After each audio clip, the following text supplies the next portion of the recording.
Welcome everyone to the Wild Rift European Championship. We're here for another week of amazing action after what wasn't a really exciting previous week. We're heading into the lower bracket to find out which teams are going to keep themselves alive in the competition. But of course, last week we saw a huge amount of action with Na'Vi taking on Entropic.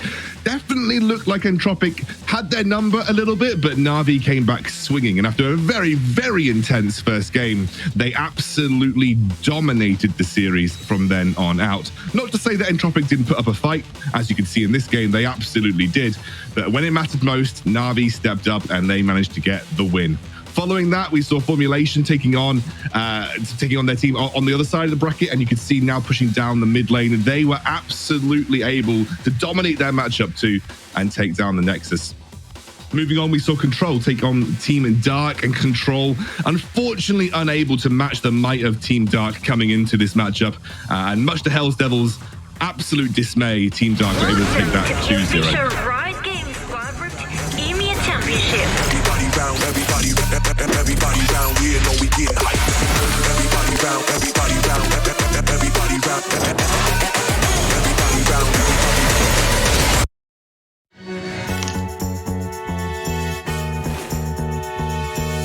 Welcome everybody to the Wild Rift European Championship. I'm Scoundrel, joined by Hell's Devil and Stuart here on the broadcast today, and we have got an absolutely amazing show coming your way. We've got two really important matches in the lower bracket, guys. And first of all, just, before we get into it, what an amazing week we had last week. We had some really intense games, and unfortunately, Hell's not able to see Control take down Team Dark, but we will see them have their second shot here this week. Oh yeah, you know me. I love KTRL. It's one of my favorite teams in Europe right now, and I really want to see them win this week. And as you said, these are their last chances. If you lose now, it's over for this month. Absolutely. And you know what? Let's take a look at where we are in the bracket. You can see here is the upper bracket, Zero Zone. Going up against Viv, we have Gamelord versus Queso, which will be happening this weekend as well. WREC GG versus Na'Vi, and Formulation versus Team Dark at the bottom of the bracket. But today is the lower bracket. Let's take a look at where we are on that lower bracket and kind of dive into detail in what we're going to be seeing over the course of the next couple of days. Wygers versus Principality and Aphelion versus Supremacy. Those are the games that you'll be seeing today. And then following that, we'll have Blows Gaming versus Entropic and Mood-G versus Control tomorrow. But of course, let's start off with that first matchup then, gentlemen. It is going to be Wygers versus... just completely mind blank again. Guys, help me out. Principality. I don't know what's going on with my brain. Wygers versus Principality. I mean, I think Wygers coming as the favorite for me, Stuart, but what do you think of that matchup? Yeah, I think definitely Wygers coming in as the favourite, but Principality as well. Obviously, in the first round, all these teams lost 2-0, so we haven't really seen too much from these teams, so they're going to be looking to try and bounce back. And as Hell said, it's their last chance now. They have to put everything on the line in these matches and try and come out on top. And Hells, obviously, we have the matchup after that. What do you make of that second game of the day? Yeah, Aphelion against Supremacy. I'm going for Supremacy, and let's take a look at what you guys think about it too, going into the predictions, because I feel like the predictions are going to be quite similar. We can... Oh yeah, we have all five as well. So it's I know. That's pretty fancy. Yeah. That's pretty fancy. We've leveled up here on the Wild Rift European Championship. Okay, so you can see across the board, everyone is the same apart from Carmeline. But because of course Carmeline votes with her heart most of the time, has to support Blows Gaming too. But mostly thinking both Wygers and Supremacy, I think, going to be taking the matchups today, guys. Yeah, and the thing is though, both these teams, we can't really tell too much how good they are, because both of them were up against a really strong team, right? Wygers facing up against Zero Zone, Principality up against Viv Esports. These are both incredibly good teams that they were facing up against. So, it's going to be interesting to see how both teams that lost 2-0 against these powerhouse teams that are going to be facing up against each other today. Absolutely. And of course, we have some things to talk about this week too. Hells, I think we're going to be saying goodbye to Stuart for the time being. We're going to sort of wave goodbye to our man, and we'll see him a little bit later on. But Hells, I kind of want to discuss some of the big headlines for Wild Rift, as well as its impact on esports coming into this particular weekend. And of course, the first one is that annoying cat, Yumi. She has been unlocked. Oh god, you said it already, the annoying cat Yuumi. And although Yuumi is not broken, you know, we know that a lot of champions that upon release, they may be a little too good or something like that, but Yuumi is quite balanced, but I still feel like some of the teams are going to be bringing her out in some sort of way, because Yuumi, oh god, it's the funneling champion, and if Lulu wasn't enough already, now we have Yuumi as well. So are we gonna see the crazy, as Stuart uploaded on his YouTube channel today, Garen Yuumi combinations, or Jax Yuumi, or you know, are we gonna see these crazy combos? What do you think, Excalibur? Well, I think Garen Yuumi is very competitively viable. I think there are a lot of really interesting things we saw over in Southeast Asia today, yesterday or today. The Yuumi top funneling Jax in the jungle, which is going to be a really interesting thing if that gets brought out on the European side of things. But, you know, she's available. She is strong. I think she works in certain compositions, Hells, but I'm not entirely certain how that's going to play out. But of course, some competitive picks that we still need to keep our eyes out for. People like Morgana, people like Jace, Hells. Yeah, Morgana did get a nerf, especially her ultimate in the late game. Jace got a nerf as well, right? We know the last patch was kind of focused on the competitive picks, like the Jace and the Morgana, but they're still going to be picked. Jace is still fine. His hammer form didn't get nerfed, and I'm sure many players will be prioritizing the Jace. And Seth as well, he got a pretty substantial nerf, but yet again, still good. These champions are all still going to be good, and are still going to be perhaps a priority pick as well in the draft. Yeah, absolutely agree. I think these are the champions that, despite getting the nerf hammer, still remain competitively viable, still offer things to the team that are very difficult to replace. I'm very excited to see if anything's been shaken up for this week of Wild Rift European Championships. But of course, before we get into that, we have an interview. Stuart standing by with the head coach of Team Queso, I believe, ready to have a chat.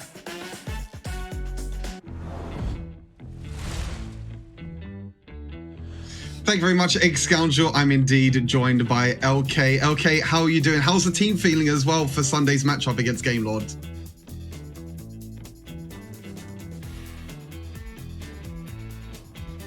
I'm not too sure if I can hear him myself, unfortunately. Hopefully we'll get that sorted shortly. Unfortunately, can't hear him at all. Back to the casters. Hopefully we'll sort out in a second. I think we have had this happen a couple of times. We're not hitting interviews quite well here, but of course, hopefully we get it sorted ASAP. End of the day, when you're doing a remote production like this, there's loads of things that can go wrong, but hopefully we'll get him connected and back on the interview line with Stuart so that we can have a chat to him and also chat about the upcoming game with Team Queso and Game Lord, which I think really is the headline game of the weekend here, Hells. That's the one that most people are excited about, most people are talking about heading into this weekend of competition. I mean, yeah, definitely, right? Game Lord being the best team right now, known to be the best team right now. Although I feel like there is some competition to that, right? WREC and Queso. So that day, that matchup is gonna show whether or not they are truly better than Team Queso. Because we know that Team Queso is really powerful as well, but it's a newer team. So a new, really powerful team against an existing, knowingly powerful team. So yeah, enough about this. Let's hop into the interview again.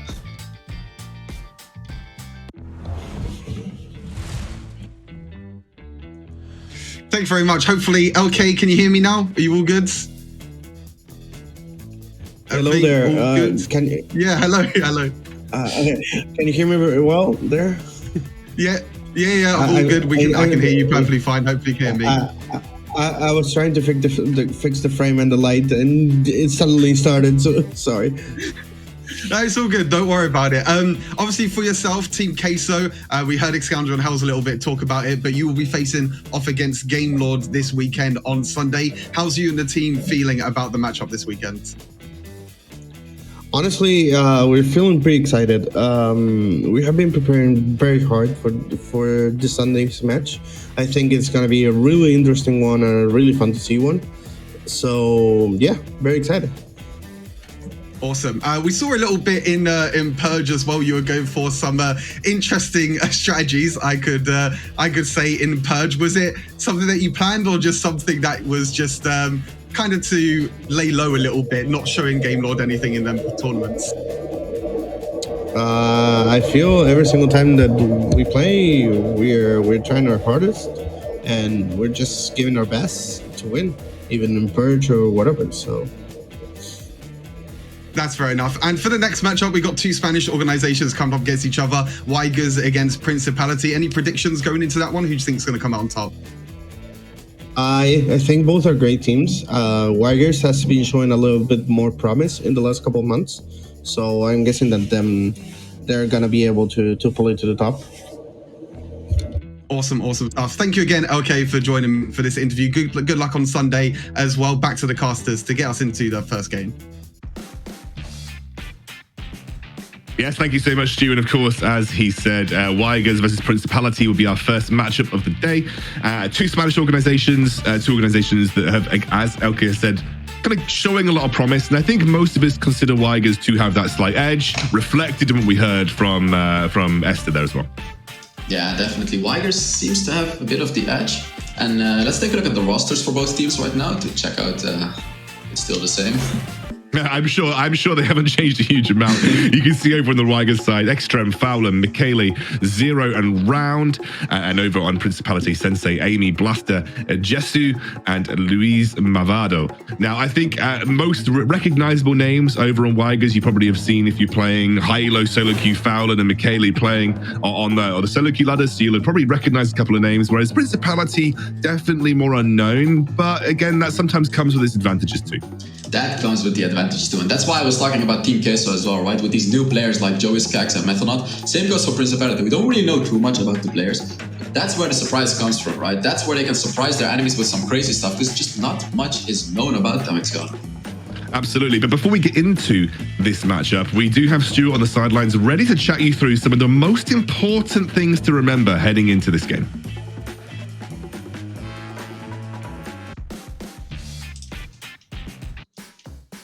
Scoundrel couldn't get rid of me for too long, unfortunately. So I'm back with the key points of this one, and it is the Battle of Spain. We do have these two big Spanish organizations with a lot of backing as well, and they might be very familiar with each other as well, so it's going to be very interesting going into this first game. Now, looking at the picks and bans, both these teams really highly prioritize Camille and Galio going into the draft. Both these teams in their previous games had 100% pick or ban rate with these two champions, so it's definitely something to keep an eye on as well. But going into the game, it's all about that mid lane pressure. With the first game of these two teams, they weren't really prioritizing mid lane pressure. They was playing more traditional AD carries. They were playing more of these interesting picks that weren't really prioritizing this mid lane pressure. So hopefully they get to adapt and kind of find their form as well into this first series. But really looking forward to this one. It's going to be an exciting one. Back to Scoundrel and Hells to get us ready for game number one.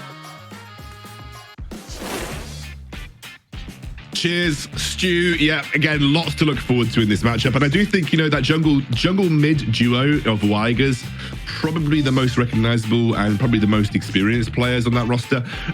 They should be the ones having the impact, driving that mid lane pressure. We have seen a lot of different styles of strategy kind of emerge over the last few weeks here, Hells, in Wild Rift Esports. Me and you both analyzed what was the most ridiculous game of North American Wild Rift that we've ever seen. But I'm excited to see how strategies evolve and things change as that meta shifts as well, because I think the addition of new champions like Yuumi will potentially change up that draft phase. Yeah, we didn't see Yuumi in NA, and we both know we saw a lot of Corki in NA. Corki was basically 100% pick and ban. Well, we haven't seen it too much in Europe. It's just very interesting to see these kinds of different types of metas. And honestly, I kind of feel like some of these teams might adopt some of the metas that NA has been doing, right? The Corki gameplay and stuff like that. Although I don't really want to see it. I don't want to see 8 black cleavers in one game, but maybe we will. Maybe we will. I know you had a particular thing about seeing more than one black cleaver on a team. Look, guys, I did try to talk to Hells about the benefits, but Hells is like, nah, mate, I can't even begin to handle it. Maximum 2. Any kind of predictions about picks that we might see in this series? Then, knowing what we've seen from Wygers and Principality before, things like the Lee Sin might be good. That's something that Fowler plays a decent amount. Any picks that you think might be super relevant here? Well, definitely Lee Sin and a Camille. I feel like Camille is going to be a priority pick with these two teams. And as Stuart mentioned, the Gallia. We've seen these kinds of picks come through a lot from these different types of teams. And they've also been playing some AD carries as well. And I'm going to be honest with you, I don't know. I don't know what they're going to do, because they may change it up all the way, because obviously it didn't work because they both lost 0-2, or they go back to their traditional pick. So I don't really know, honestly, besides the Camille and the Lee Sin, really. Yeah, I think Camille, Lee Sin. I mean, I think obviously our normal picks that we expect to still see be relevant, things like the Fiora, maybe even see some prioritization on things like Renekton and Garen as well. Those are two, like, as we talked about last week, AD bruisers haven't really gone anywhere in the last patch. They're still going to be really, really popular. So expect to see those kind of picks dominate on the Baron lane side of things. Interesting to see whether Jack's jungle continues to be as popular. Jack's jungle has been popular over in North America. We've even seen this week that Jack's jungle has, sprung up again in popularity in Southeast Asia. It really has been kind of like a running theme pick since the Horizon Cup, but actually Europe have not exploited it in the same way that some of the other regions have. So I'm excited to see whether that is something that bleeds into European European Wild Rift as well here, Hells.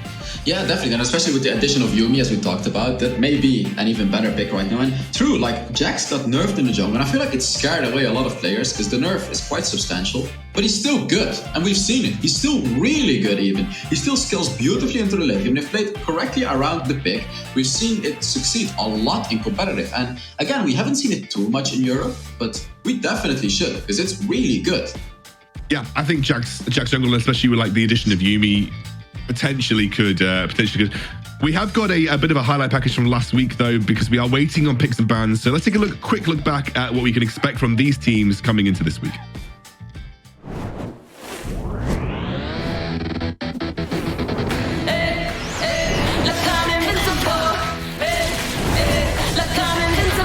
Actually cleaning up low health targets. Oh, there goes the bandage toss. We'll talk about that later. There's 3 found with the Mega Inferno bomb as well, and this is exactly, they make it look too easy. It's another triple kill. To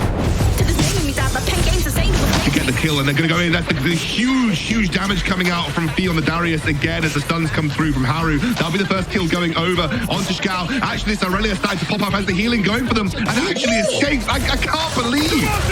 Isolated pick there for SE7. They say that they're going straight in. There's the ultimate. The silence works wonders as Bambu's trying to find his own space on the front line. It is Lobo as well. They're jumping in on him. That's a huge amount of damage as randoms on the front line. A double kill for him. Double knockup for Clue. The rest of the team trying to follow up, but they can't. Quick shot the way back onto the fountain, but it's not enough. Formulation are going to close this game out in their characteristic Galio bot style and take the 2-0 over Mood Gaming.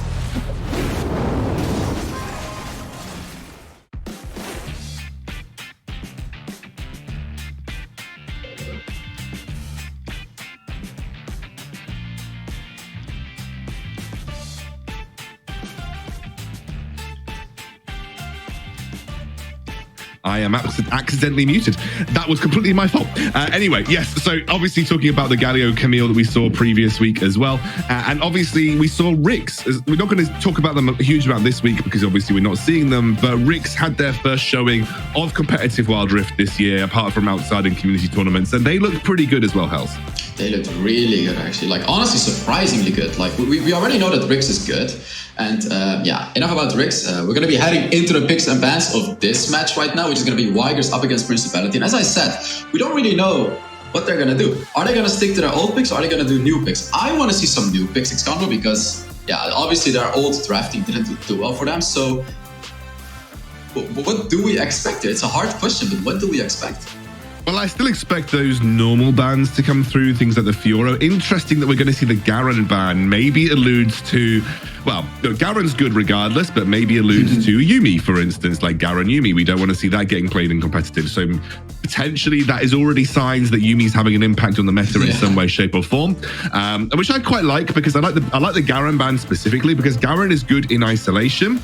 So, you know, maybe Yumi's not worth the ban, but Garen actually is a relatively viable ban. There is the Lee Sin ban that we talked about, a bit of a Lee Sin priority. The Varus comes through as well, one of those very high priority AD carries in competitive right now. Yeah, and especially Wygers banning out that Lee Sin. Lee Sin is basically the only counter to Camille. And there we see it. Like, we see the Galio ban, but Camille is still going to be open. I don't think Camille is going to make it through the banning phase, because when you ban out Lee Sin, Camille becomes much, much better because it's going to be hard to push her out of her ultimate. So, yeah, Fiora ban, as we talked about, we're just seeing these traditional bans really, right? The kind of the expected bans, Varus, Galio, Fiora. I feel like both teams may not do something crazy. They may just go for the traditional good picks, Orianna, Diana, that kind of stuff. So, yeah, it's going to be interesting to see what Principality decides to ban last. Yeah, I don't think Camille gets banned because the Camille Galio combo is gone, right? So now you're not as worried about that pick in isolation. It's the Olaf that gets taken away from Fowlin. Fowlin, a very, very good Olaf player, a little bit like Vex in the way that he does prioritize that as a decent pick in the jungle. But because these bans, there are some typical bans there, as you mentioned, Hells, but there are some atypical bans with the likes of the Olaf and Olaf and the Galio, and that's opened up for Jace, who has been pretty much banned consistently in the Wild Rift European Championship. Yeah, and Jace, even though being nerfed, as we said, still a priority pick in competitive, he's just so powerful. And the beauty about Jace is really as well, these players got so incredibly good at Jace because he used to be broken. So they all, they've been practicing and practicing and practicing. So even though right now he may be balanced or just slightly better, these players are just so good at him, which makes it a good pick regardless. And Set is still good. He got nerfed so hard, but it's funny to see that he's still being first pick by these teams because he just provides so much for the team. He's just such a good pick, Alexander. Yeah, absolutely, and that's what we talked about in the ban phase. These champs would never have got through last week. Realistically, we didn't see much Set or Jace at all, but because this pick and ban phase has been adjusted so heavily, we're going to see a Gragas over on the side of Principality, which means that the flexibility of Gragas is still there. Support, jungle, obviously jungle did just get buffed. If anyone's watched Hell's Devil's video, you'll know that Gragas jungle has been buffed, and it'll be a Ziggs fresh lock-in here for Wygers. Yeah, and I really like the picks from Wygers right there because they have the upfront damage coming from the Jace, and they also have the backline damage from the Ziggs. But the counter picks from Principality are also not bad because they have the Gragas, who has that ultimate, the big casket to bring the Ziggs to the team. They have the Set to do a full engage, and they have the Rakan to do a full engage. So they are responding to Wygers' composition right now. And I really like the draft that Principality has brought to us right now. And now they have a little more bans to find out some stuff they want. But honestly, right now, I feel like Principality has won the draft combo. I quite like what they're banning away as well. They're banning away the Darius, which means with a sort of a low range, heavy melee comp that they've already stacked up here, they're saying, well, we're not going to give you that thing that is really good into us, which is obviously Darius. He has the free ability to stack up on stuff like the Set and the Gragas and even the low range of Rakan as well. So I like those bans. I am quite enjoying the Wygers strategy as well, though. They're banning away the Orianna. They're trying to remove the consistent sources of range damage because that's something that I would say that Principality are lacking right now. Yes, they have the tools to deal with the Ziggs and the Jace, but they're also lacking a consistent and solid damage source. So, things like the Orianna off the table, I wouldn't be too surprised to see a ban of another heavy AP champion that can be flexed to bot here, just to make it more difficult to draft something that offers consistent damage up here for Principality. Yeah, exactly. Banning out the Orianna was kind of mandatory for them because if Principality got the Orianna, as you mentioned, they would be able to rival Ziggs' damage, and you don't want that. You want to be able to tank up for your Ziggs, and I'm expecting somewhat of a tankier composition from Wygers, and that's also why we saw the Darius and the Renekton being banned out, because those champions can deal with the melee matchup and they can tank it up. So we still see a Camille actually. It seems like they really want to be able to kill that Ziggs because no one can escape Camille. They don't. Wygers doesn't have champions that can escape from the Camille. So I really like that pick as well. They're just really like, okay, Ziggs is not going to do anything. We're going to make sure that Ziggs cannot do anything. Yeah. It's a very anti-Ziggs, draft. Like, Ziggs classically can fire bombs from range, but when you have the engage potential of the Camille, love this though. Great answer in my opinion. Yeah, I love it. It's a good way of disengaging Camille from the Ziggs. Like you use that ultimate, you sweep her out of her Hextech ultimatum, and suddenly Ziggs can move again. So I quite like this from Wygers. It's a good adaptation, and obviously Xin Zhao is a great, solid jungle pick right now. Not S tier, not absolutely insane, but he's really serviceable, can do a good job in most situations. Yeah, definitely, and this is what we talked about, the Diana as well. These are just champions that can sort of waste some time while the Ziggs is dealing a lot of damage, meanwhile dealing with the upfront melee champions that Principality has picked up until now. And now we need a powerful range champion for Principality because, they need it. They need the range. They have 4 melee champions right now, and let's see what they're going to be picking.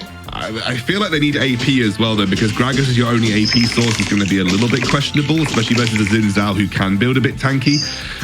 So you're probably looking at Corki. There we go. You talked about it, Hells. Corki is 80% magic damage. So 80% of the damage that Corki puts out is magic damage. So he does technically count as a magic damage source. not as good as a traditional mage, clearly, but technically counts as a magic damage source, and it will be coming through. Very interested to see whether the build includes Black Cleaver, as that's been a very hot topic for a lot of Corki players over the last couple of weeks. But those are the drafts. Hells, what do you make of these two drafts? Who are you favoring heading into our first game? Ooh, it's hard. Honestly, it's hard. Wygers has a good response to the draft to Principality. Honestly, Principality doesn't have that much range, but they do have the engage. Then Wygers has the anti-engage. Okay, you know what? I'm gonna go for... I'm gonna change it up. I'm going for Principality. You know, I initially said that Wygers was gonna win, but because of this draft, Principality.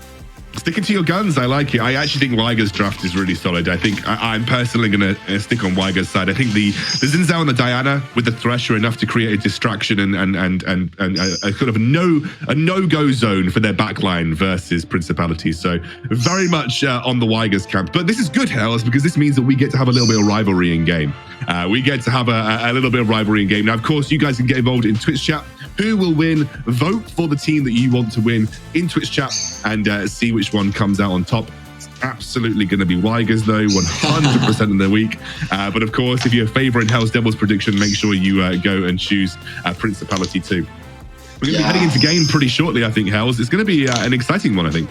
It's going to be a really exciting one. Maybe we're finally going to start to get a really good series, because we haven't really had those, except for the Entropic Navi series.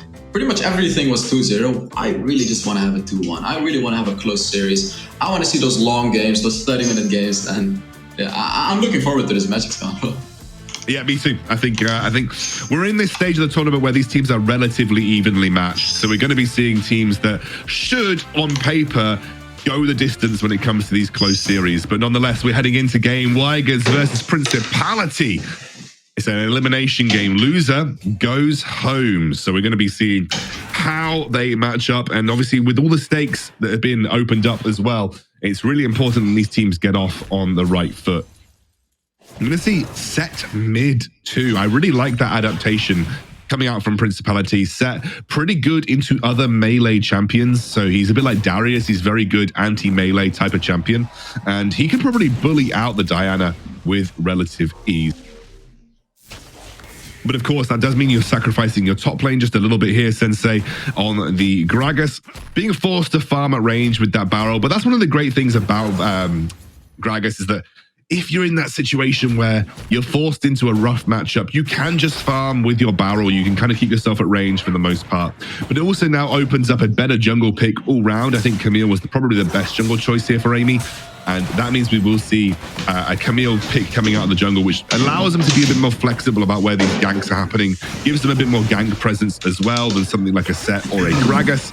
And I think in general, this is the best flex coming through. Hells, what do you make of these flexes with the Set mid and obviously then the Camille being put into the jungle? Ooh, this is very interesting. This is what I love about Principality's composition as well, because they can flex however they like. Set in the mid lane though, perhaps good when you're facing up against the Diana, because when Diana goes all in, you can just counter her all in with Set's second ability, right? Because that's how it works. Yeah, I think that's a pretty good. He's very good anti-melee, right? Set will trade better with Diana in like shorter melee trades. Obviously can store damage up with the grit and just smack people in the face with the face breaker. So I think, or with the haymaker, I think in general that's a decent matchup for the Set here. I'm trying to work out what the end goal is. Like, is Principality's goal just like everyone barrel in on the Ziggs and hope that we kill him? That's definitely that goal. Yeah, that feels like the kind of the engaged prerogative of this composition. It's basically like Camille ult, Set ult into Camille ult, hope that you can maybe isolate with barrel and then use the Rakan CC as backup too. And then you have the Corki package as well. They're incredibly powerful during these objectives. 4 minutes into the game, he's going to have his first package. And honestly, teamfight-wise, I feel like Wygers can really not do anything during the first Dragon, because when you're out, or during the first Dragon or Rift Herald, because when you fight up against in a 5 versus 5 against the Camille, Gragas, Set, and the Corki package, it's going to be a really, really rough one. And I feel like they may have to play around it and just give away an objective and go for the other one, because they're really not going to be able to win those early game teamfights, because the Ziggs just doesn't have that much damage yet. Yeah, obviously he's going towards the, interestingly, the Rod of Ages build. Now, as the Ziggs connoisseur, what do you make of a Rod of Ages Ziggs build? No, I don't like it, but obviously these are pro players. There is an idea behind it. It skills very well into the late game, but perhaps he's going for it because he doesn't want to go for the Sapphire or the Archangel Staff anymore, because the Archangel Staff did get nerfed, although it's not quite a big nerf, so it seems like he's trying out a different kind of build where he goes for the Rod of Ages and then just full AP, and when he gets like 3 or 4 items, he's going to have a lot of damage. But is he going to be able to get to those items? That's the real question, because I feel like he cannot, especially if he goes for this build. Like, sure, he's going to finish off his Rod of Ages now, but it's not going to provide a lot of value during the first Dragon team fight. Well, that's the point. That's the point I was going to make, and I'm really glad you raised it. This versus Ludens as a first item, right? Ludens provides a really good mid-game presence for a Ziggs, who classically needs that time to scale up. And especially with such an important Drake, you know, in the form of a Infernal, you just feel like Ziggs' presence is going to be a bit dampened in this first team fight here, Hells, which is going to be maybe an issue for them. They're also waiting to get the Rod of Ages completed on the Diana. Hasn't yet come through. We have got the Black Cleaver picked up for Fowlin, so I would say the item advantages currently lie in favor of Wygers in terms of completed items right now. Yeah, definitely. I was just going to say that as well. Even though Principality does have the better composition, they only have 1 finished item, which is only a Rod of Ages on the Gragas. How did this happen? And honestly, now Wygers can take the fight. They have the Umos Ghostblade, they have the Black Cleaver, they have the item advantage, so they are going to be much stronger in this team fight. Yeah, just a little cautionary hook thrown out there by Round, and you can see Principality not keen to overcommit. They're going to reset the Dragon here. Maybe feeling confident around the Corki package to kind of just force this one out. Corki package to deny some time. They're actually using the Rakan as kind of like buying time in this situation. Can they get Fowlin into the pit? They're going in the Super Digger Method. It's a huge steal. It is absolute decimation. That is disgusting from Wygers. They basically aced them in one go. Wow, what happened? What happened, Excalibur? Amazing. They are all dead. They all just died instantly. And this is what I mean. Principality screwed up their engage. They screwed up the Corki package. And then with the item advantage, Wygers was able to do a counter engage, as we can see right here. And oh my god, what a beautiful ultimate by the Ziggs. And then the Xin Zhao going and using his ultimate as well, pushing everyone away, dealing massive damage. And they were just all aced within like 7 seconds. What an absolutely insane fight that was from Wygers, Excalibur. I totally understand what Principality were trying to do, right? Drop the Corki package, use your Rakan as like a way of stalling so that you can try and get the Dragon and get out. Or maybe you sacrifice your Rakan, right? I understand what they were trying to do, but as we mentioned, they were down on item spikes. They were not in the correct position. They may get the jump here on this mid lane turret, so that might end up being first turret of the game here for Principality, which is nice. A good little comeback for them, but damn, man, they completely underestimated the wombo combo of Wygers, and I think that's one of the problems that we talked about with this comp here. Hell, one of the major issues that we have with the comp is that, I say that, got to be a little careful. Going to get knocked up, locked up, and taken down. The Corki will pick up the kill here. Jesus will be happy to take that one away. We'll trade 1 for 1 at the end of the day, though. You can see that Jesus can't go past that explosive satchel, and he'll get locked into his death. So technically a 2 for 1 overall. Wygers are able to respond. Yeah, Principality seems quite lost in this game, to be honest, because they're really not playing their composition correctly, because their whole composition is about the all-ins, getting to the Ziggs, and yeah, here we just get a random kill on the kill as well. Wygers is just running Principality over right now, hard invading the jungle, and it seems like Principality just really cannot do anything, and I feel like they're going to be diving the set as well here. Yeah, and I think they're going to be trying to turn the heat up onto Principality now that they have this advantage. A nice use of the Lantern there to get Fowlin out of a rough situation. Already you can see that Michaeli is opening up into a split push, trying to exert pressure through the side lanes. Wygers probably have all of the wave clear they need in the mid with that Ziggs. So Ziggs can sit there and clear waves in mid lane, and they can allow their strong side lanes to continuously pressure out and push these waves in. You can see the set kind of left alone on an island, having to get the support of Louis, who is unfortunately a little bit cut off by Fowlin right now. And I think that would be all she wrote for Blaster. He'll drop, and Fowlin is able to buy enough time, gets out with the Lantern too, and despite the fact that Louis and Jesus is here, that turret really doesn't feel like it's going to last too long.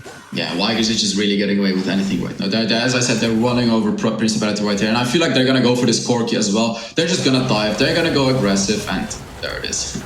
Beautiful play as well. Stop that Valkyrie from getting too far, and Fowlin will pick up another kill here. Beautiful stuff from Wygers. They are absolutely crushing it. Principality, unfortunately, just unable to contend right now. 10k gold lead at 8 minutes. We talked about these teams maybe being a bit closer, but it looks like Wygers have come to play this time round, and they are not letting Principality get away with anything. Yeah, Wygers is 9,000 gold ahead, which is absolutely huge right now. And what I want to talk about, by the way, is I love how Principality is not picking up the Corki package yet, although now he should have picked it up. But I like that they didn't pick it up until this point, because you want to have it for the objectives, right? And the Rift Herald and the Dragon are going to be spawning very soon. And now the Corki has to go back and get that package. So they're ready for another fight. And this is really the beauty about Corki, because you can pretty much always win team fights, regardless of how behind you are. If you just have an amazing Corki package, you can still win a team fight example. Oh, absolutely. But the only problem I have with the way that Principality are right now is that a lot of their damage is difficult to apply. They're going in for a dive, but they're bringing in the cavalry here. The Diana ultimate under tower, bought the shield, buying some time, and it is 2 versus 3, but low HP bars everywhere on Principality. Nothing they can do as Fowlin goes in for that second engage, looking to get to the knock-up on Jessus. He should be able to find it. It's a triple kill. Will it be a quadra? It will! Fowlin with a quadra kill on Xin Zhao. And this is why you need the Corki package. Can you imagine what would have happened in this team fight if Corki actually had a package right there? Wygers is being left at such a low motivation, and the Dragons may get caught as well, but no, he doesn't. But I honestly don't quite understand why Jesus didn't go for that package right there. He had it ready in his base, and if he had taken that package, he may have been able to get some shutdowns in that team fight. It's difficult, right? Because as a team, let's take a look back at that here, Hells. You can break this down for us a bit further. Yeah, definitely. And Principality was looking for a pick right there because Rakan was coming, but they just didn't see that the Thresh was waiting for it as well. Bringing in Fallen too with beautiful Lantern. Just Principality was not ready for the counter engage, basically. They thought, yeah, let's go get some free kills. It was a good dive, but it was not a good dive regarding they didn't have a lot of vision on Wygers. And just Wygers really playing the game beautifully, knowing where to be around the map, knowing when to go for these when to go for these counter engages, and we're very likely going to be seeing them just rush down this dragon, and Principality can really not do anything about it. I think Principality are trying to cross map as much as feasibly possible right now, but as you mentioned, there isn't really much they can do. Rift Herald also in pocket of Wygers, so no major objectives being picked up by Principality. Louis drops the quickening to just try and escape from that. And you can see that Michele, he's been barely involved. Sitting in a side lane for the majority of this game. You can see Fowlin almost takes down Sensei, who's the tank of the team, by the way. With that Rod of Ages and Barmy Cinder heading down a sort of tankier route. Zero is going to drop. It's an interesting drop of the Rift Herald, actually. Felt like they could have maybe got more value out of that. But nonetheless, Wygers still in a commanding position. Yeah, Wygers is just dropping the Rift Herald, trying to get that turret with the Ziggs. Although, again, they didn't really get much for this Rift Herald. They could have gotten much more from it as well, but it is what it is for them. They're just doing what they can. As you can see, Michele is pushing the side waves as well. They're just making sure they're farming as efficiently as possible. And we can see that it's clearly working out for them as they're 13,000 gold ahead, only 11 minutes into the game. They're just absolutely rolling over Principality. And I want to talk about the item builds of Ziggs and Diana as well. Both of them, actually Diana even finishing up a third item right now, but both of them have the Rod of Ages and the Rabadon's Death Cap. They were able to get away with it in the early game, because that's what we talked about. Early game, it's weak, but now they got away with it in the early game, and they have the combination of Rabadon's Death Cap and the Rod of Ages. That's a lot of damage it's gonna do. Well, I mean, Rod of Ages is technically the most gold-efficient AP item in the game, right? So once you give it that time to scale up, once you have it on board and it's kind of hit its maximum value, that is an absolutely insane win. You can see Michele now, unfortunately, baited into a 3 versus 1, uses that ultimate, but the Hextech ultimatum is there, and that will be a kill. I think that's the way the Principality have to operate right now. They have to operate on these small picks, looking for engages, but here comes Fowlin. There is the Super Mega Death Rocket as well. Fowlin uses the ultimate, gets suplexed back into the team. He actually helped him out there, and Fowlin now on a rampage with Zero, who picks up a kill himself. This Ziggs is now 4-0-5. Fowlin on the Xin Zhao is 8-0-5. Massive item spikes for these players too. Massive powers, like we can just see that Wygers they're going for everything they can, right? It's true that Michele got caught out, he got caught out alone, and that is the way that Principality can really only operate this game right now, because any sort of team fight or skirmish is just not going to work in their favor, because they're so behind in gold. It's just, you have to go for these picks, you have to try to find a free kill, you have to go for those all-ins with the Corki package, but it just hasn't worked for them up until now. And with the Baron spawning up as well, this is just going to be a disaster for Principality. Yeah, they have to fight. They have to fight. And like I said earlier, the problem with the Principality comp is that unless your front line is strong enough to endure the storm so that Jesters can get the damage out, most of your damage for Principality is very difficult to apply. You know, melee champions that are behind feel incredibly weak, and the unfortunate thing about Principality is they are behind, and so therefore Sensei, Amy, and Blaster are going to feel like paper compared to the damage that Wygers are putting out with their composition. And when Justice is only at 2 items, he's really far behind. He's not at the item spikes that Corki needs to be to carry a game.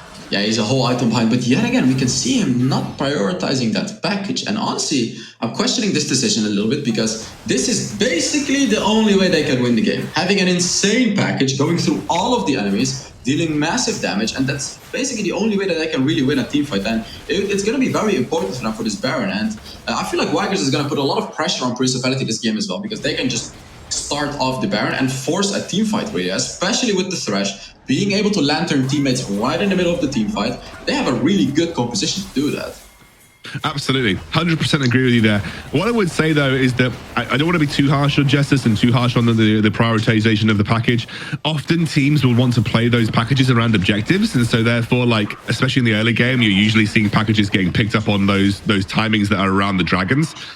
This time and now when you're past that stage, it can be very difficult to know when the package is going to actually be useful, because obviously it's so telegraphed to the enemy when you've got package, right? So then if they're worried about you using it to their advantage, they might just not engage, you know, or stay away from you and just not let you use it to the fullest ability. So I feel a little bit bad for Justice, because he hasn't really had. He used it again. Yeah, well, he had to because it was running out of time, right? Yeah. You know, I think like it's difficult for him to know when and where this package is actually going to get value.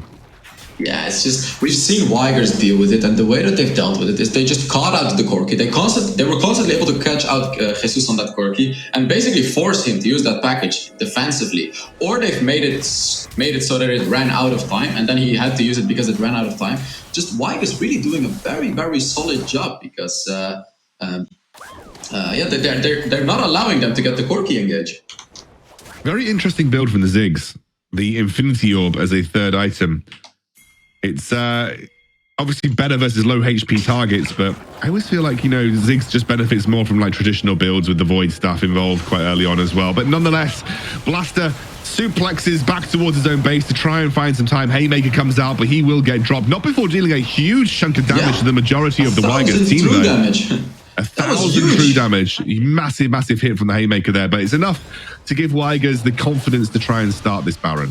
Yeah, they're just gonna go for it, and they can just sweep it out as well, you know. And we can see Michele waiting there. He's gonna go on the Camille if he has to. As you can see, he's gonna engage. He's gonna make sure they go in. They're going in here, and Jace jumps in as well as a follow-up. Extreme hasn't really been seen this game, but he hasn't needed to. The rest of his team has done so well. The disengages come through, though. Flashes left, right, and center for Principality. But it's enough to stop them doing the Baron, which really feels like the main goal for Principality right now. Yeah, indeed. They're just kind of delaying the inevitable, and maybe soon it's not going to be the inevitable again. And while we look at this replay, I just want to highlight on that 986 true damage from the set right there. He probably used a stone plate and just tanked up as much damage as he could, but that is huge. That shows some of the potential that the Principality composition has, and what we talked about during the draft, you know, being able to counter that huge burst heavy engage from Diana, because Seth can use his second ability to then boom, deal some true damage back to the enemy. And unfortunately, it hasn't worked too well for Principality right now, but perhaps some potential for them to win this game if they are able to get some more items. Well, we can hope so. I mean, obviously, they have got some good late-game scaling champions, like the Corki, obviously the Camille, but it doesn't feel like they've got that much of a shot right now with Wygers just being that much further ahead. Those two big item spikes to deal with. Wygers now, without the Baron, though, they are struggling to actually get the push into the base. Even with the Ziggs, one of the best tower-taking champions in the game, They're struggling to actually find their opening. Though I say that, we are now starting to see that mid lane inhibitor turret get dropped. Ziggs just casually throwing in basic attacks as and where he can. It is now pretty low to going down, Hells. Yeah, they do need the Baron though. They're not going to be able to really push out too far. They may be able to get a turret or two, but they have to be careful of Principality's engage, because if they go a little too far, they can get caught by that explosive casket from Gragas. They can. There is a hook. It is a flash and also stasis to buy some time. They are trying to set up this fight. It's actually worked relatively well, but I just think the item spikes are too far in favor of Wygers. They're going to clean up Principality inside their own base. Fowlin just too difficult to deal with, too tanky, too much damage, and that will be 2 inhibitor towers dropping. 3 members dead from Principality, and you feel that the fate is inevitable. Wygers not going to risk it for the time being, but it is enough damage done to the base that's going to make it very difficult for Principality to come back. Very, very difficult, and honestly, it's going to make it impossible to come back. Wygers can just start off the dragon right here. Camille got killed. They don't have a smite anymore. This is just going to be death for Principality, basically. Here we can see Principality actually with a good engage. They had a beautiful explosive casket, but it's too late. It's too late. They don't have the items. Level 15 Xin Shao running them down under the turret. Even with a Guardian Angel, you just cannot do anything against that. So even though it was a pretty good engage by Principality, it was a pretty good engage, they just cannot do anything about it. And here we see Corki with the package as well. There is an Elder Dragon up. There is an Elder Dragon, but yet again, Corki wasting that package, unfortunately. Just not going to be able to really provide much value in the next team fight as well. He used it previously to stop the game being closed out, I think. He picked it up when there was only 2 members of his team left alive, thinking, well, I can maybe use this package to stop the Nexus dropping. But it does mean, as you've mentioned, that now there is no major tool for Principality to use around this Elder Dragon. And even if Principality were somehow able to get this Elder, it is an Elder with absolutely 0 dragons to back them up with. So it would not be the most effective Elder in the world either. Yeah, but yeah, Elder is really powerful, but I feel like even if Principality got an Elder, but he's going... Fowler going straight in. That's the killing spree now for Extreme. That is a great flash play into the Diane ultimate too. They are cleaning up Supremacy or Principality in their own base. And it'll be the Nexus that's starting to drop. You can see the Corki damage is starting to be a little bit difficult to deal with. That is a huge haymaker too. They are trying to hold on, but they just can't quite find those finishing blows. They'll use the Baron. They're pushing that final inhibitor turret, and now it's just a matter of time. Oh my god, that was a ridiculous amount of damage, and it's enough now to win the game for Wygers. Wow, they absolutely dominated Principality right there. And honestly, in the beginning, we thought that Wygers was going to win, but this was crazy. This was crazy. They dominated. It just seemed like they were on a whole nother league compared to Principality. Yeah, I mean, Wygers, I think, could have maybe been a bit more proactive. I feel like they were very risk averse that game, but of course, got to reiterate that this is elimination time for the Wild Rift European Championship, so being risk averse in this stage of the tournament, it probably isn't too bad. This is where it all went wrong though. Principality on that first dragon, they just misplayed, and really it feels like from this fight onwards, Hells, they never had a foot in the game.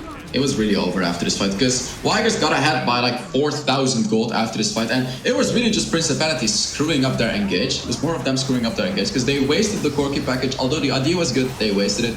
Rakan wasted his ultimate, and after that you really don't have anything else to back your team up against that composition of Wygers that still had all of their ultimates available. They did a beautiful engage with the Xin Shao, beautiful Ziggs ultimate, and it's over. They killed 4 people in 2 seconds, and the team fight is over. They stole the dragon, and from that point on, it's not only just the game being ahead, it's also the mental advantage. Because obviously, right, if you're on the side of Principality, if you lose a team fight like that, lose the dragon and everything, the mental game is just gonna be like, we just lost it. It sucks. It's going to be tough. It's tough to come back from this kind of situation. But honestly, Fowlin was the absolute MVP, I feel, for his team. Like on this Xin Zhao, just dominating the engages in the fights, being ridiculously tanky, huge damage output. And as we mentioned, and I think one of the problems that Principality had, and we might be able to get to see it in like the post-game stats if we get a chance to look at them.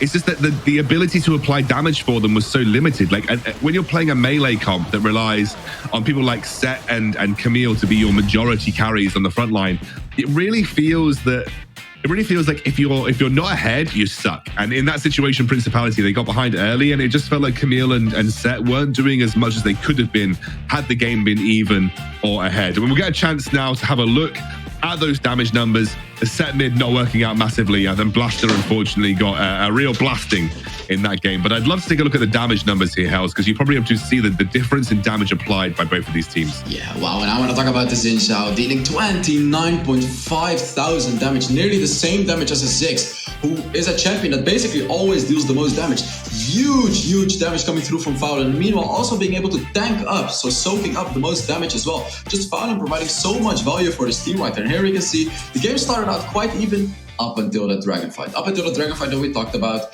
that's where Wygers got ahead like 5,000 gold, and from there on it just snowballed throughout the whole game. And I think, as you mentioned, that minute mark just before the 5 minutes threshold was really where things just went downhill for Principality. But silver lining, Hells, silver lining. Don't make that kind of mistake, and maybe you've got a better shot at taking on Wygers in the full stretch of a game. I think that was one of the problems that we felt, is that it was never really capable of coming back from that moment. But just don't do that again, and maybe things will play out differently in the next game. Let's take a look at the play of the game, though.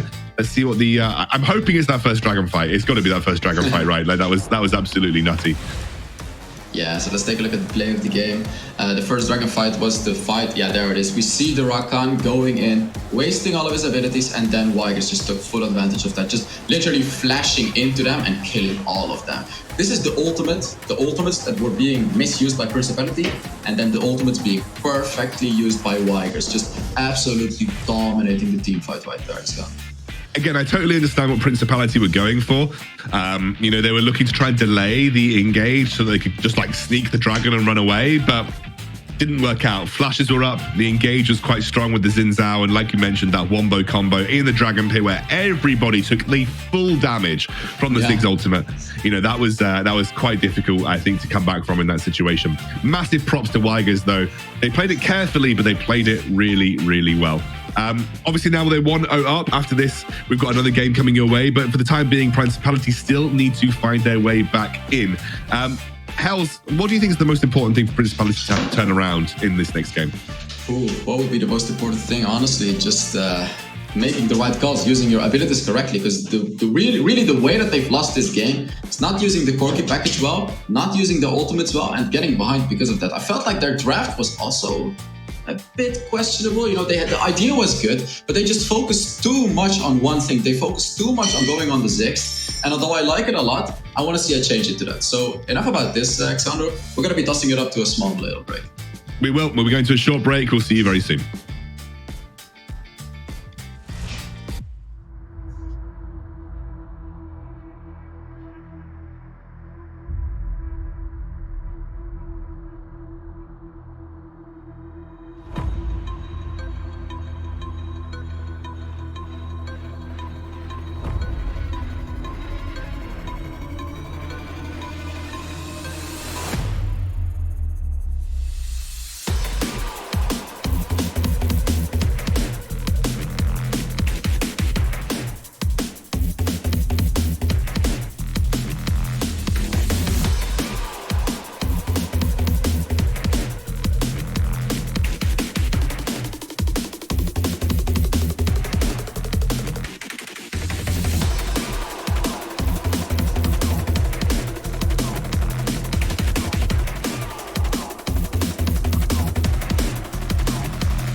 everybody, to the Wild Rift European Championships. I'm Scoundrel, joined by Hells.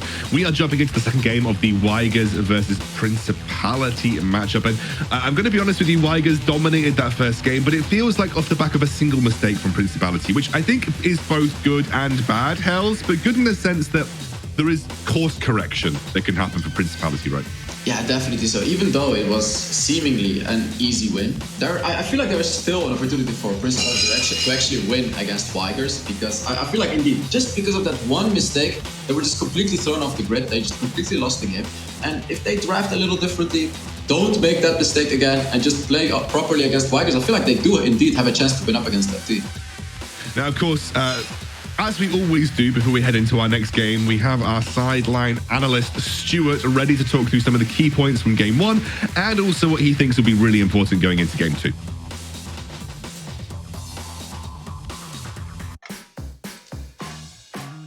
Thank you very much, Scoundrel. What an explosive first game we just saw. We saw in the draft as well, very interesting bans by Principality, not focusing on banning the Jace and Set, that what we saw before, and they wanted to trade the Jace for the Set instead. So it'll be really interesting to see if Principality will be on the red side again for this game, and what the red side bans will be for game number 2. Going to the next one as well, we got the setups around the objectives. I know Scoundrel and Hells have talked about this a lot as well. Principality had the right idea. They tried to use the Corki package and the Regan to kind of zone out the members of Wygers so they could try and take the dragon, but they just weren't fast enough. And after you use all the engage and with the item advantage as well of Wygers, they were able to come out on top. And now Principality are on the back foot.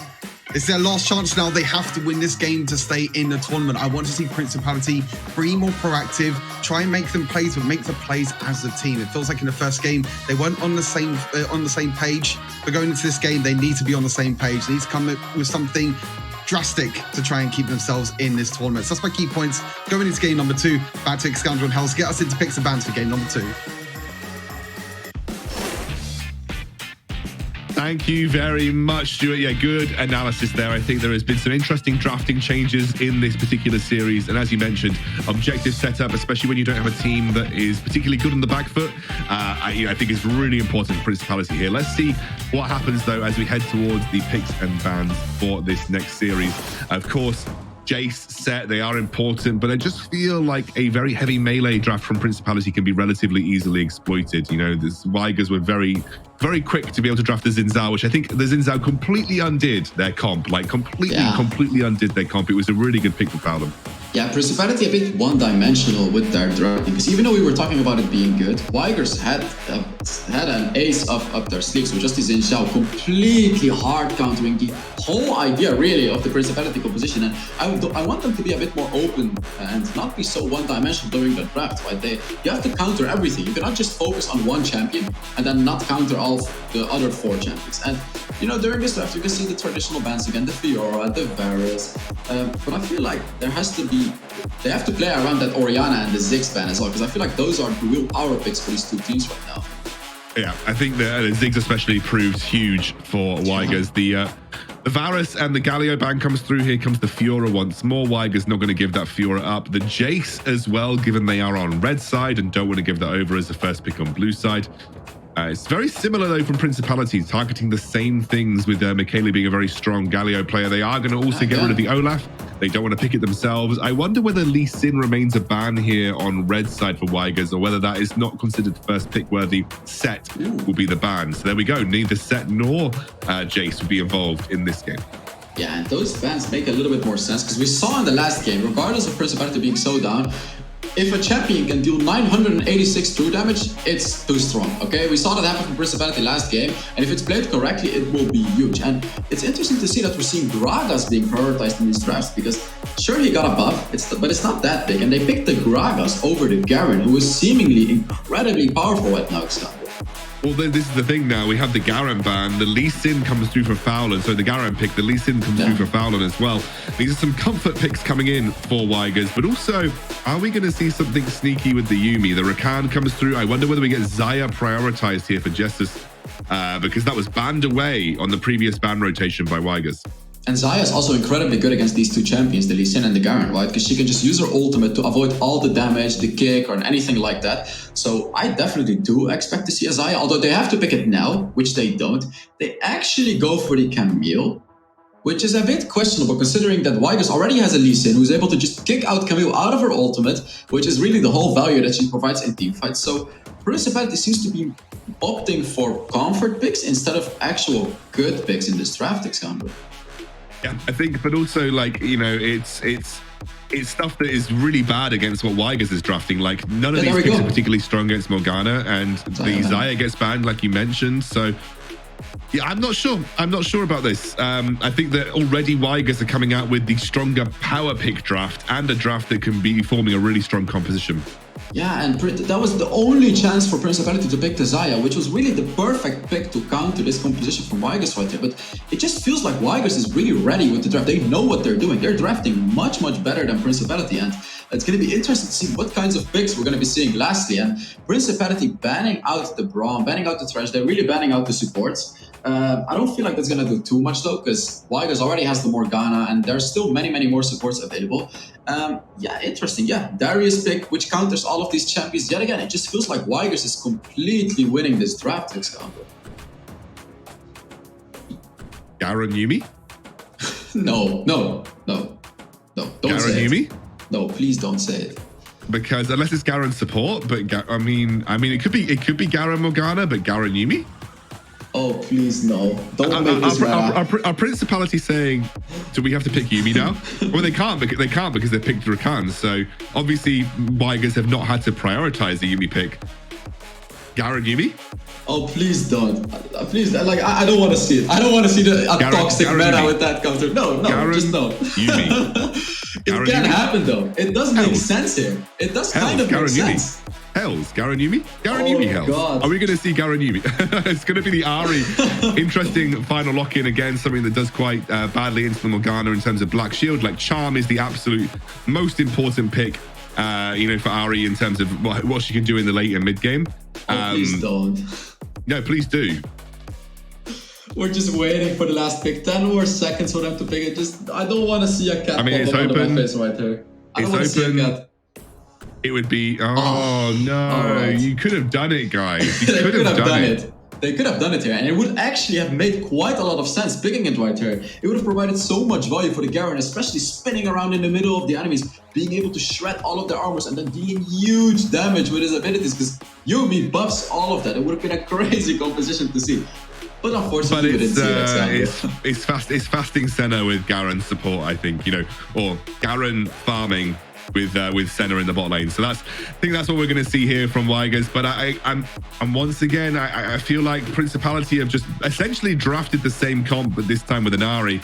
I don't think it solves many of the problems that they had in the previous game. And if anything, I think that Wygers are better equipped this time round to deal with this draft from Principality. So they've countered Garen pretty well, right? With the Corki, with the Ahri, with the Camille, etc. But yet again, Senna is going to be able to roll them over because they don't have range. Ahri and Corki don't have range, and Senna, when she gets through in the later game, she's gonna have that range advantage, right? Because she gets those 20 stacks, 40 stacks, 60 stacks. She's gonna get bigger and bigger range, being able to just start trading very easily with these champions. So yet again, Wygers is just really doing a draft. Meanwhile, it seems like Principality is just desperately trying to counter the first champion pick by Wygers, and honestly, I feel like Wygers is gonna dominate this game as well. Yeah, I think Wygers probably come in as the favourites off the back of that draft and their first game performance. Could be looking at another 2-0, and of course, Principality are fighting for their WREC lives here, Hells. They need to win this to stay in the entire competition. If Wygers win, they move on in the losers bracket and keep their hopes alive for getting through to those all-important finals in Barcelona here for the WREC. But for the time being, they need to win this one first. Does feel like it is favoured for Wygers, though. Again, I think drafted a very strong compositional round, Hells. Yeah, definitely. This is it for them. They have to win 2 games in a row, which means that they have to win this one as well. And while we're talking, we're going to be getting into this very exciting game because this is it. This is it. Principality has to win. And we're going to be seeing what they're going to be bringing to the table right there. It's going to be Extreme on the top side of the map, playing that Darius, which I quite like into this comp from Principality. Deals quite nicely with things like the the Rakan and the Camille and the tank Gragas as well. We have the Morgana mid, which obviously recently got a bit of a nerf on the last patch. The AP scalings of the Morgana did get nerfed ever so slightly. I would say that the matchup into Darius is pretty rough for Darius versus Gragas. Like, Gragas can technically just spam barrels and make it very difficult for you to trade. And as long as you don't commit the body slam into a trade that you're going to lose, you can always escape the Darius as well, which is quite nice. Just gets locked up here. That's going to be a silence. Trades tit for tat, really, at the end of the day. Zero also taking damage. But being a Garen, you can just essentially sustain your way through these lanes. Yeah, and talking about this Darius-Gragas matchup, indeed, Gragas can just very easily trade with the Darius, but that's why Extreme chose to go for the Fleet Footwork, which is a very good choice to do up against the Gragas, because Sensei is going to be able to really abuse him in the lane. And we can see they're constantly fighting around. We constantly have skirmishes happening, and Gragas really has an integrated Fleet Footwork already, right? Because of his passive, he constantly heals around, as you can see.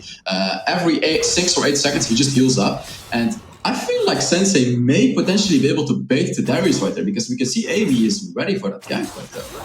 Yeah, I mean, Extreme knows it's happening. There is a ward around that River Scuttler for the time being. And yeah, you mentioned the Fleet Footwork, important for the sustain in this matchup for Extreme.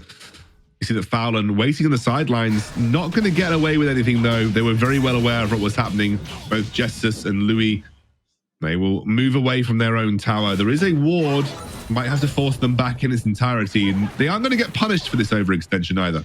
Yeah, and I really like how Principality was ready for this. Lee Sin was going for the super aggressive dive, and we see a lot of teams being caught off guard by a gank like that, right? Like a gank coming from behind the turret. But Principality knew what was going on. They had some very good wards set up in the river, as you can see, and they were just able to counter it. And Wygers didn't get a single kill, even though Lee Sin committed quite a lot of time to trying to get that kill right there. So really, really well played early game by Principality up until now. You know, they're playing the macro game a bit better than last game, and really, you know, making sure they don't get behind early on in the game.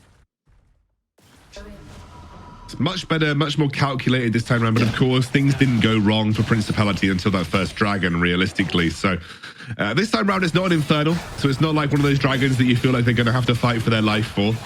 It's a Ocean, which I think people always sort of have questions about the viability or the strength of Ocean as a particular dragon. But of course, the Rift Herald could also be a point of contention. Now remember, teams do like to rotate their bot lane into mid before these objectives start, so that just gives them some flexibility about where to commit their resources. Although I will say that Morgana is yet to move out of mid lane, just pushing that one into tower. I imagine that Michaeli might back now and mirror what we see from Blaster, which is going down towards that bot lane. Yeah, and Principality has to take the dragon fight. They have to. And the reason is, oh, we have a little skirmish happening, actually. Never mind, he's getting out. He's getting out. Yeah, So yeah, they have to fight for the dragon. They have to, because they have the Corki and they have the Ahri. These are both Corki with the package, obviously, and then the Ahri. This is a huge early game champion, especially now that Blaster picked up the Ludus Echo. So if it's either the dragon or the Rift Herald, they have to look for a conflict. And Wygers is the one that's on the backhand right here, because Morgana, later game champion. Senna, later game champion. They will just not be able to provide as much value during the team fights as Principality. And there's very likely going to be a team fight here. Principality needs to look for it, Alexander. It does look like Wygers are going to go for the Rift Herald now. Going to prioritize that as an objective, which means that they are sacrificing on the Ocean Drake. But it looks like the Principality had the same kind of idea, and you can see a fight already starting to break out bot side of the map. That's the Garen ultimate use. We have a top lane fight too. You can see Michaeli in the front line using his ultimate, trying to buy some time as Amy dives away. The Corki package is decent this time round. This is the engage that Principality would have wanted in the first game, but this time they're finding it as they jump into the fray. Fowlin goes down for first blood. Extreme doesn't get the reset, and suddenly things are looking great for Principality as they take their second kill almost. How is Extreme still alive?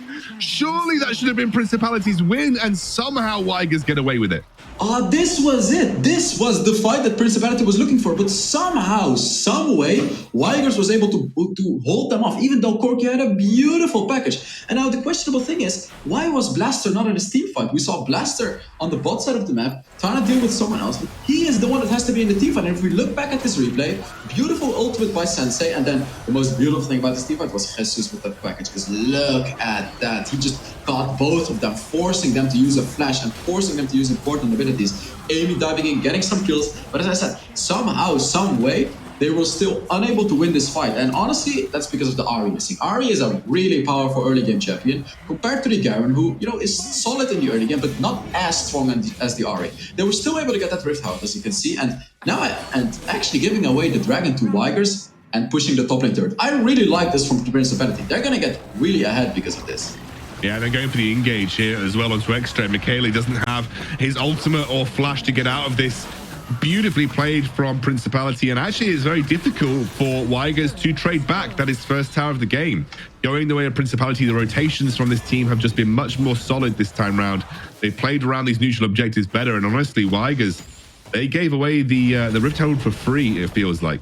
Yeah, no, this is much better by Principality. And this is what we were talking about, right? They screwed up last game during the first Dragon, but this time they kind of understood what their composition can do. Again, they should have had Blaster in that team fight as well, but they did a really good job. They were able to push away Wygers from the Rift Herald, get the Rift Herald, being able to get the first turret, and now we can see, you know, the gold is even, but they've done quite a good job. And there's another thing that I want to talk about, Xcando.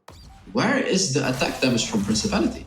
They are nearly full AP, right, besides the Camille, but if we look at their composition, they have a Gragas, they have a Rakan, they have a Corki who's 80% ability power, and they have an Ahri. What are they going to do against full magic resist Garen? Exactly, that's a really good point that you raised, and it depends on the Zero kind of clocks onto that. He's going for Black Cleaver, which has already been picked up. I'd be interested to see where that kind of like goes from here on out. Like, do we see him focus on magic resist from this point onwards, or is he going to go down the Black Cleaver Sterax into magic resist route, which is what we see, you know, traditional Garens do at the current time?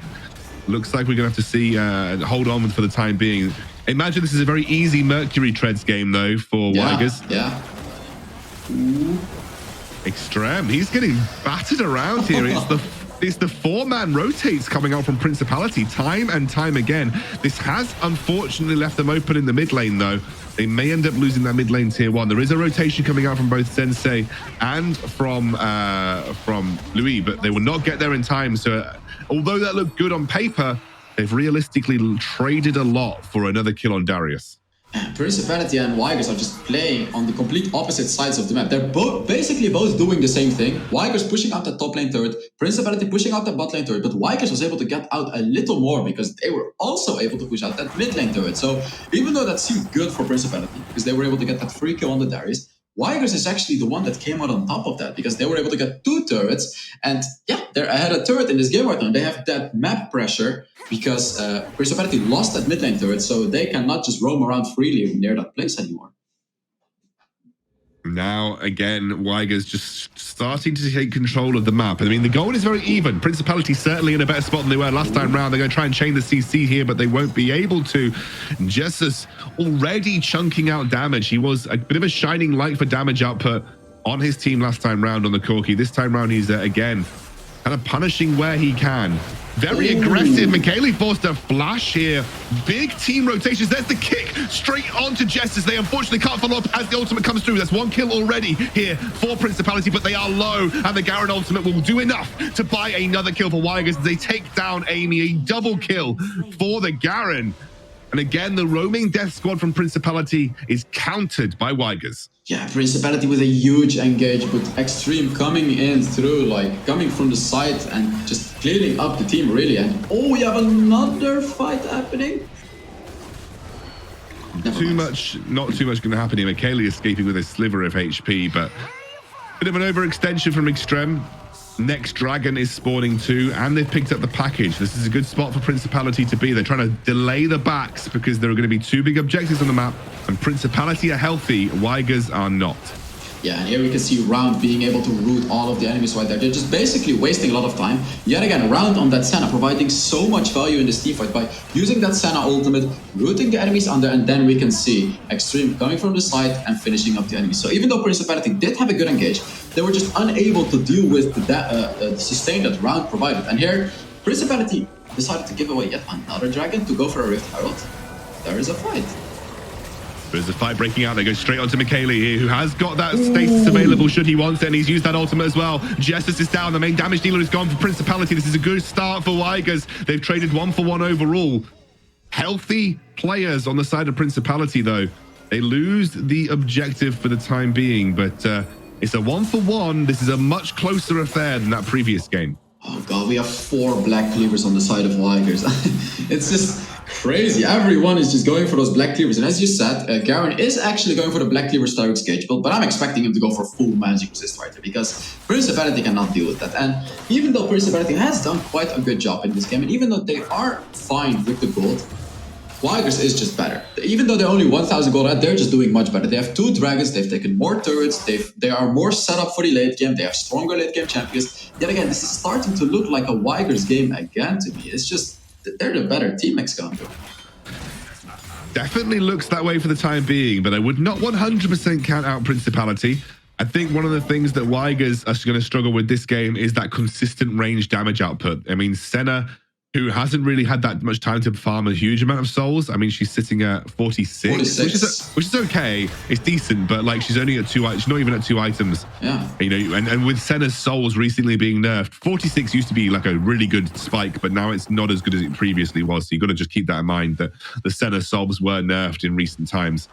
And then you have Morgana, whose damage output is really kind of burst heavy and not as consistent as Corki. So really feels like Jessus and Blaster have a bit more of an advantage in terms of the way that they're applying damage this time around. But if you keep getting these triple wave soul spawns, I'm sure Wygo will be really happy about the way they're scaling up the Senna.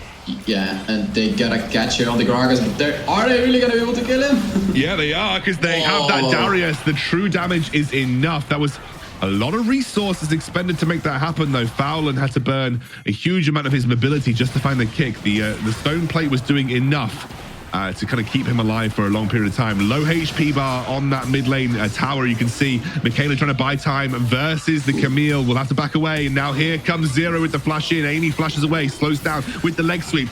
And that is the pull in. Stasis will buy time, but not for long. And that'll be Wygers responding once again, defending their territory. Yeah, Sensei doing a great job forcing out those ultimates. He was actually able to force out 3 ultimates right there. So perhaps giving an advantage to Principality for the next fight. But unfortunately, Principality got caught out again. And we're going to be seeing Wygers go very aggressive there. They are going on to that second tier tower. You can see, has to be careful though. Principality are defending this heavily. But they are losing on the back line. They're losing at their own inhibitor tower for the time being. They've bought enough space now with the cast. Tries to isolate round. That's enough right now. No! Allows Extreme to jump in with a beautiful flush decimate. And they will pick up the kill onto the Corki too. Unfortunately, Amy too late to the party here, and Wygers should be able to walk away. The ultimate comes through from Michaela. He's trying to buy time, trying to take down Amy. Again, she's the target. There's the ultimate, the justice from Zero, but can't quite find the kill. Wygers now knocking on the doors of these inhibitors. It felt even, but now Wygers have turned up the heat.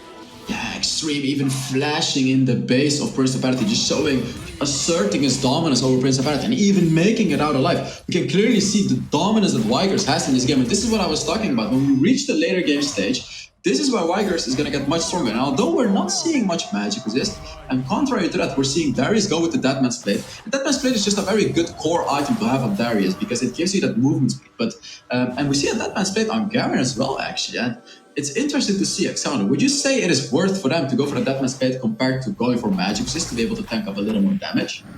Yeah, I mean, it's an interesting discussion, isn't it? We'll talk about it maybe after this fight as Amy almost gets locked up. You can see a disengage coming through. Interesting discussion. I feel like Deadman's Plate it feels pretty core in the sense that it's a really, really important item to allow your melee champions to be a bit more threatening to the backline. But you are right in the sense that magic resist would have made them significantly tankier. But I think Deadman's Plate is just that good of an item that it does kind of make sense in this particular instance. But you can see the damage that Extreme's taking for just a single Ari orb. It's a huge amount. You can see Zero on the front line pops that stone plate, just tries to buy a bit of time as a Sensei being focused down as well. Louis as well on the front line manages to get away. That's a brilliant ult from Michaela. He actually locks someone up into the binding. Loads of damage going down onto Amy in the back line. She's taken down super, super low. Louis will buy some time, enough time to allow the rest of his team to escape. The Demacian Justice is there. There's the stasis onto the Corki. Could be the first casualty of this fight, and it is. Low HP bars everywhere for Principality. They were holding on to that fight, but Wygers just too strong. They were holding on, and just indeed Wygers way too strong. Principality is just unable to shred through Zero and Extreme. These frontline tanks are just way too much. And unfortunately, it seemed like Jesus was having a little hard time hitting that Corki pact. He was waiting for the perfect moment, and he did get a beautiful Corki pact. But although it seemed a bit too late, because at that point, Principality already had low amounts of HP, and now quite a risky Baron right here. Let's see what happens. Yeah, it is a little bit risky. They are low HP bars. Here comes Louis, but he doesn't quite get it. They were looking for the steal, but they can't. And Sensei and Louis will back out of the fight. You could see in the meantime, Garen chasing down Blaster. Zero picks up a rampaging kill on the Garen, and Wygers, they've secured a game-ending objective here to keep themselves in the Wild Rift European Championship and push on in the loser bracket.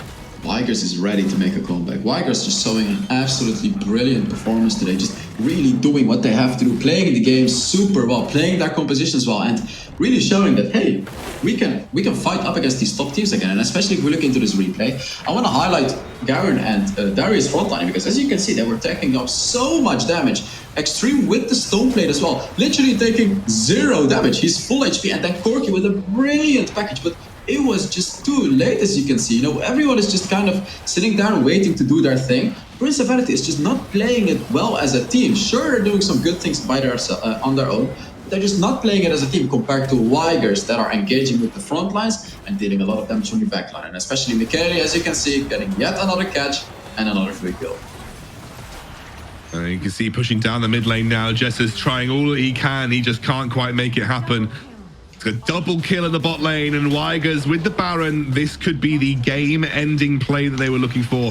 It felt closer, but in the end, it actually ended quicker. Wygers were able to just be much more deterministic in the mid lane and really force this game out the way they wanted to make it happen. They will take down the Nexus, and they will eliminate Principality from the WREC. Yeah, wow, what an absolutely dominating performance from Wygers. We thought that this would be a pretty close game, but Wygers just showing what they're made of and just dominating Principality. And I'm excited to see more of them, honestly, because in the first game, you know, they had a bit of a rough time, but now they're warmed up a bit more. And I'm just really excited to see what else they have to offer to this competition. Yeah, I think Wygers is starting to get in their groove. You can see they are emulating the style of play that we expect to see from our top teams, and I think Wygers have got the kind of talent that could be good enough to do that. You can see this was the first objective fight where, honestly, Hells, it felt like Principality played it pretty well. Yeah, Jesus had a beautiful package right here, honestly. He had a beautiful package, but unfortunately for him, Principality or Wygers was able to flash out of it, and Lee Sin has a lot of mobility, so even though it was beautiful, Wygers had the tools to get out of it and still trade fine in that team. But right here, we can see Principality just hardcore destroying this Darius right there, and even though it seemed like a good pick for them, it didn't in the end, because Wygers was able to get more turrets out of it, and here, yet again, it seems like a good engage for Principality, but Wygers just really knowing what to do, really knowing how to play the composition, knowing their limits, and knowing that the Senna can just save them every single time. Yeah, it was a really, I would say, confident performance from Wygers. Calculated, they weren't taking too many risks, but this time round they closed out that mid game much more readily. And I think, again, you kind of saw the problems, maybe a little bit draft limited for the Principality roster. Again, struggling to deal with the fact that Wygers were just able to be that much more aggressive and also like deal with the comp more readily from Principality in this game. Oh, I love this one. It was a beautiful play. It was a great play from Extreme. I think in general Wygers look super good, and I'm pretty happy to see them advance. I think they were on paper the better team as well, honestly, Hells. Yeah, on paper they were a better team, but as I said, we just hadn't seen too much from these teams yet. They both lost 0-2, right? But here we can clearly see that was a massive difference. That was a massive difference between them. Like, honestly, it was not even close. Wygers just playing it so beautifully, and as I said, Principality playing well too, but Wygers is doing much better. And if you look at this as well, like, look at him, 5-0 Garen, and Michele doing so much damage on the Morgana as well. I'm sure if we look at the damage graphs, Michele will have done a lot of damage. And there it is, 26,500 damage. But on the opposite side, Alexandro, Jesus dealing 30,000 damage on the Corki. Yeah, I mean, like I said, he was the shining light for Principality in both games. He was the big damage output, and you could see that he was really making that Corki work for him. But I think this gold graph is much more complementary to Principality this time round. Held on for about 11 minutes, And then suddenly things just kind of spiraled out of control. But 11 minutes is much better than 5, if I'm honest with you. And I think they clearly tried to adjust from the last game. But I think Wygers just, as you mentioned, we're kind of just a better team all round in this situation. Principality, unfortunately, we will have to say goodbye to them. They have been knocked out of the losers bracket, but that does now mean that Wygers will advance. They'll keep their hopes in the Wild Rift European Championship alive, and they'll be there fighting for their spot to make it back towards that grand final. Eventually, maybe even contest for the title. You just don't know that a team like this can definitely go from strength to strength. Let's take a look at the play of the game. What was the big moment that we want to look back on in this matchup? Hells, any guesses? First dragon fight. Rift Herald, sorry. Oh no, it's actually a late game fight. Wow, it's a late game fight. So yeah, honestly, we had a lot of different types of highlights in the game, and right here we can see Wygers just going super deep. You know, they're going super far to dive in the middle of them, showing the power of the Darius, being able to tank up a lot. Even though it seemed like quite a bad fight, here it is. I love this. I loved how Extreme just had the confidence and dived their turrets, and then Round being like, I'm your support, I got you. You know, you can run out of the turret, and they run and escape as well. Beautiful, beautiful team fight right there by Wygers. Yeah, and now that brings us on to discussion about the potential MVP. I mean, we have been having discussions around it. I think a lot of us are kind of aligned. Who do you think should have got MVP this game, Hells? Honestly, I feel like there's 2 people that could have gotten it. One is Michele and then one is Zero. Zero did an absolutely phenomenal job last game on the Ziggs, and then in this game as well on the Garen, really being the perfect frontline, but also Michele. Although he didn't do too much in the first game, the second game was dealing so much damage on the Morgana. For me, it's Fowlin or Zero, but the MVP is going to be, this time round, drum roll, it's Zero. Zero is going to... Oh, wait, no, it's actually Fowlin. Oh my gosh, it's Fowlin. Well, do you know what? I think that's fair. Like I said, Fowlin or Zero. I thought it was going to be Zero, but this time it's Fowlin. I mean, I think that is very, very, I would say, warranted after his Xin Zhao game. He did a really good job in the first game as a Xin Zhao. Second game, he did quite a good job as well. You know, basically all of Wygers did really well. They all could have gotten the MVP in this game, to be honest. I think the whole Wygers roster was absolutely fantastic. Usually, I think at this point, we would have an interview. I think we do have an interview. So Stuart is standing by, I believe, with someone from Wygers to chat about that game. So Stu, take it away.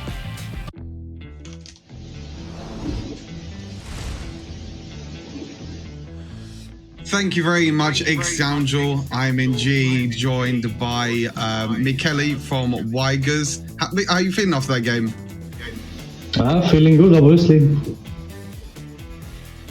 Good stuff. And obviously for yourself, I think the last time we actually spoke was from the ESL matchups long time ago now. For yourself, you're on Wygers now, and now you're going to be up against the winner of either Aphelion or Supremacy. So any predictions going into that one? I think we learned a lot from the first match we played, and you can clearly see it now, but I think we still have a lot of work to go, and we'll just try to show our best against them. I think they are a really good team. Awesome stuff. And for yourself as well, you played Morgana and Diana and everything in the mid lane as well. For you, who's your favorite champion at the moment in competitive to play in that mid lane? It's always gonna be Zed. Hopefully you'll be able to bring out the Zed in the next series. We'll have to wait and find out. Michele, thank you very much for joining me in this interview. Back to Exangel and Hells.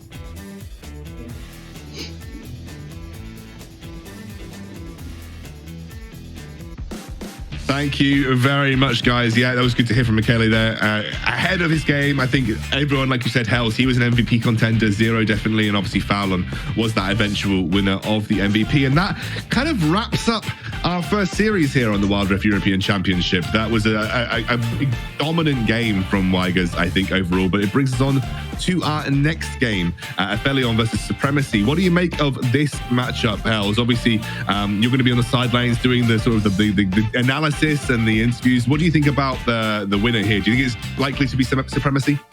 Honestly, Supremacy. And the main reason that I say that really is because of their support, which is just fake, just absolutely phenomenal player. We saw him play that Thresh, and although they didn't win too much, he did super well. He played it super aggressively, was able to provide so much value for his team. And I'm honestly very excited to see what he's going to be bringing to this game as well, you know, with the Thrashes, maybe even Alistar, Rakan. These are the types of support picks that we can expect from him.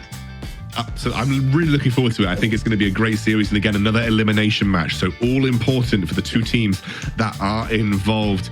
We should be heading into that series pretty soon. But for the time being, we're going to take a quick, short potion break, get ourselves topped up, and we'll see you soon.